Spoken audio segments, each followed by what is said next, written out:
Hello, hello, soyez les bienvenus dans l'Infiltré. Alors cette semaine au programme, quand un petit village du Nord-Sarthe fait revivre l'utopie du Corbusier, eh bien ça se passe à Piacé. Ensuite, cap sur un autre petit village. Alors celui-là, c'est un des plus petits villages de France et lui, il est à l'heure médiévale.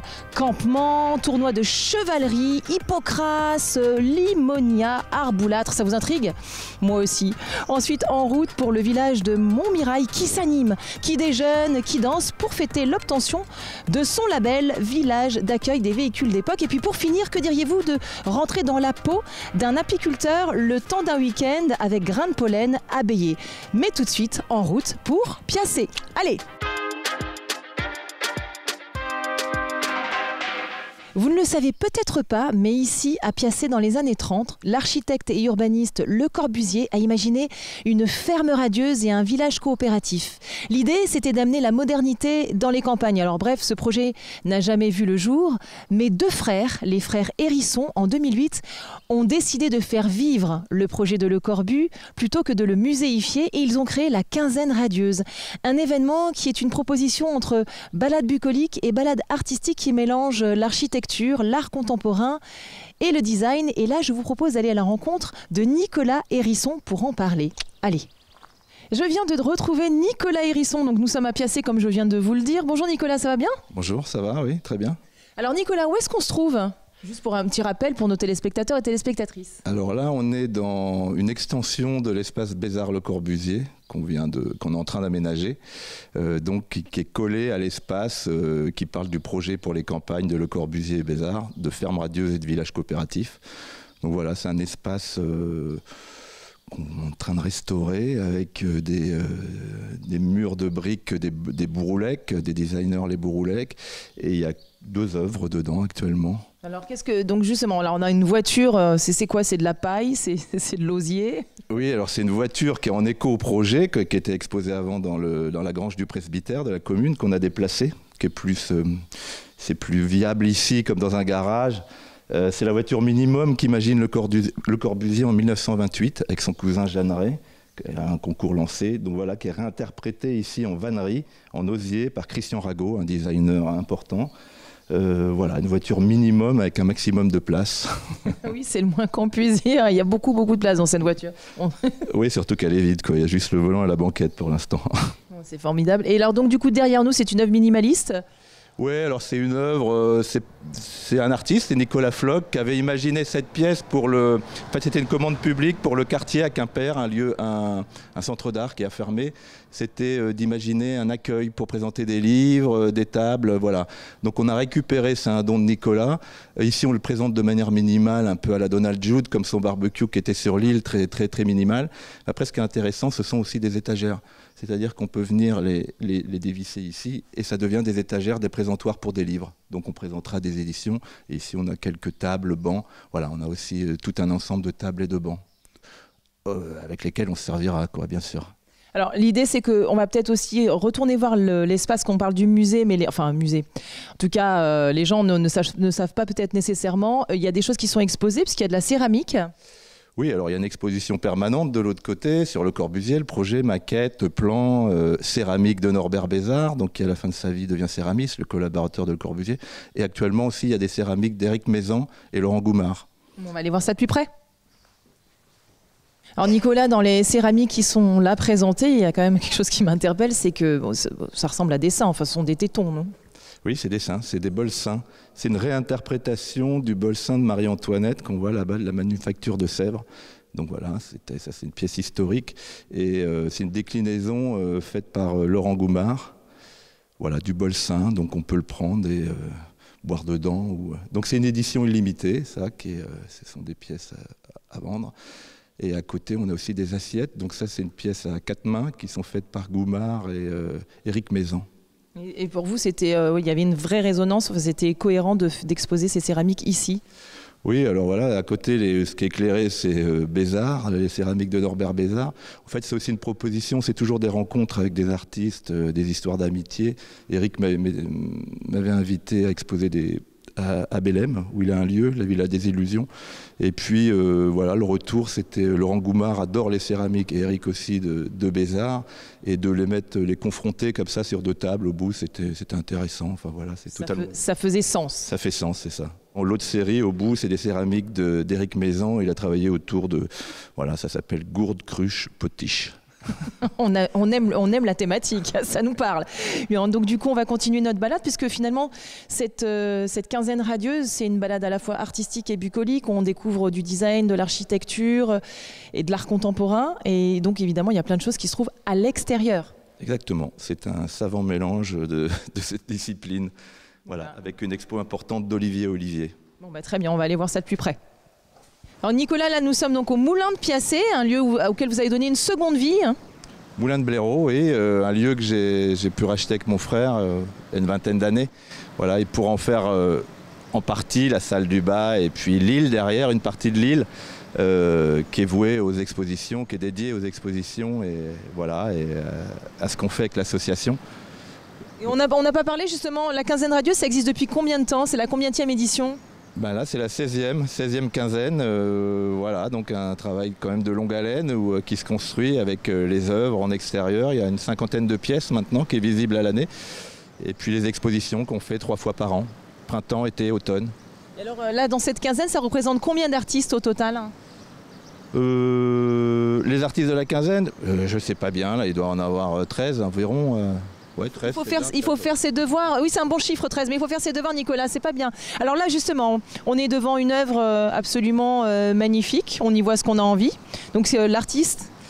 Alors c'est une œuvre, Les Corbeaux, en fait c'est une œuvre, ça devient une œuvre tout ensemble, mais sinon c'était séparé. Les Corbeaux sont de Ilmer Froid, un duo d'artistes, Boris et Hugo Lemaire.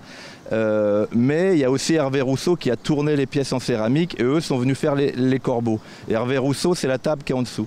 Et en fait, ils ont fait une résidence en Richemont, dans le Berry, où il y a un centre de céramique et voilà, avec des cuissons au feu de bois. Et les corbeaux étaient posés sur la table et moi je connaissais déjà la table et j'adore l'ensemble comme ça présenté avec la table et ses corbeaux. Ça se marie super bien et puis on est dans la nature, donc des oiseaux, du bois, c'est organique. Mais les oiseaux, c'est des bronzes? Non, c'est des cuissons au feu de bois, ce sont de la céramique. C'est incroyable, on dirait du bronze. Ouais, et ce sont des corbeaux, ça s'appelle coual. En berrichon, ça veut dire corbeau. Non, c'est vraiment ce qui est assez beau avec les cuissons haute température, c'est ces couleurs, quoi. C'est étonnant, c'est étonnant. Et honnêtement, je pensais que c'était du métal, comme ça de... Oui, alors c'est changeant aussi avec la lumière, c'est quand il y a le soleil ou pas le soleil, mais non, c'est ce côté très, très rustique aussi et très de la terre. C'est ce que vous avez eu envie d'insuffler, c'est-à-dire en se disant le lieu s'y prête, on est cohérent encore une fois. Ouais, c'était intéressant, c'est une pièce, toutes les pièces sont quand même très différentes, celle-ci est voilà, avec sa chaîne aussi parce que la chaîne a une histoire, mais l'œuvre est intéressante, très brutaliste comme ça, très. La chaîne a une histoire, c'est-à-dire. La chaîne, en fait, Hervé Rousseau avait présenté une céramique énorme, c'est une céramique pleine comme ses pieds là d'éléphant, c'est des peaux renversées et un grand plat énorme. Et au château de Raty, ils avaient peur de se la faire voler, donc il a dit on peut mettre une chaîne. Il a dit oui, ils ont mis une grosse chaîne avec un gros cadenas.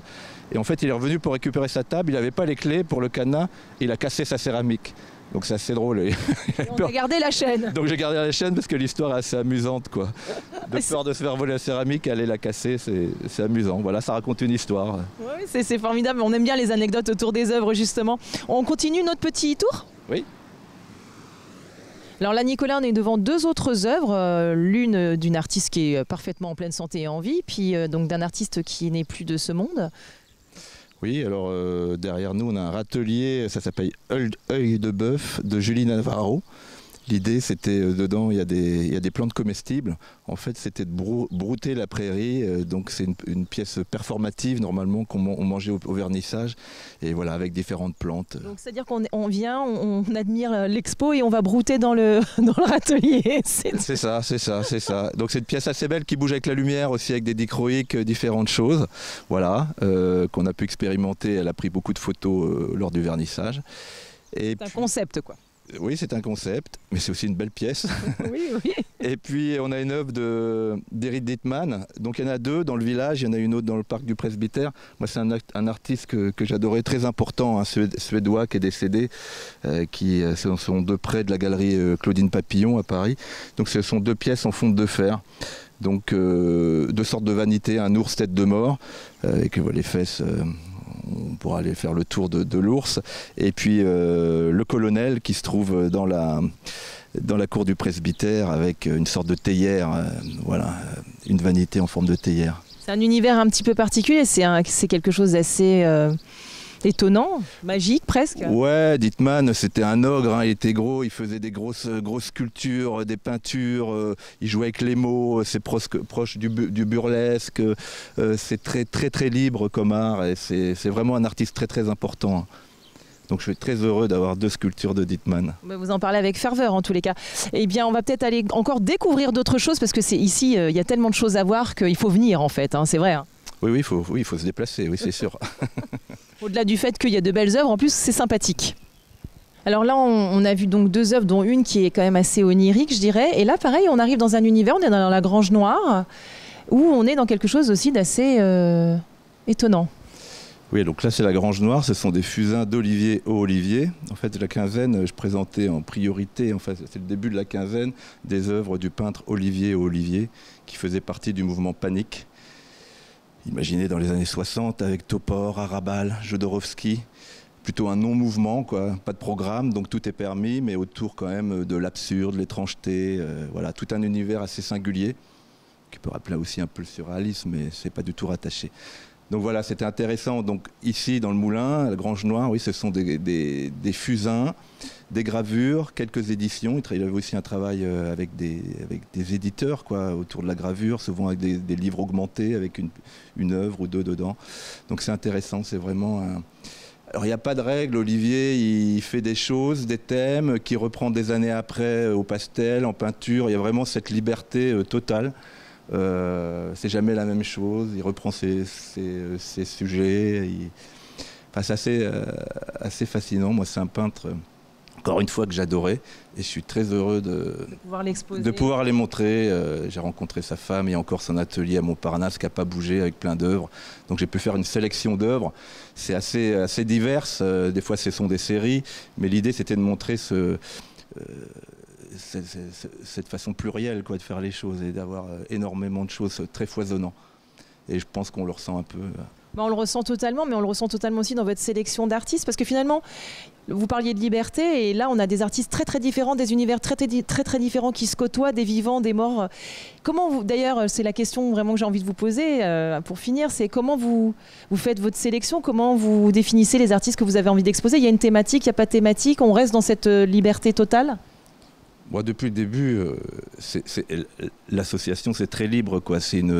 Après, j'ai des choses que j'aime, qu'on peut les faire venir, les articuler avec d'autres artistes. Là, je vois en face une pièce de Jean-Marie Apriou, qui est maintenant un artiste très important, qui est dans des très grosses galeries. Et en fait, elle est en écho aussi. Tout ça raconte une histoire. Ça s'appelle L'Alchimiste. L'Alchimiste, ça vient d'un film de Jodorowsky, La Montagne Sacrée. Donc on est dans le mouvement Panique. On sort après avec Les Corbeaux. Ça peut être en écho à Odin et Les Corbeaux.